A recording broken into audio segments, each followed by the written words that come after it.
To operate Hoover washing machine, open the lid,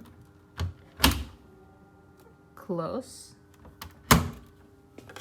open this cover and load the soap inside, close, twist this knob to set the program.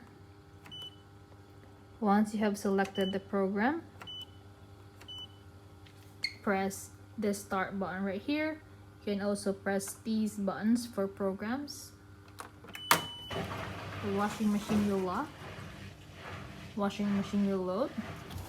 Once it's done and the timer stops, you can turn this knob off to this circle right here into the center. You can open the lid back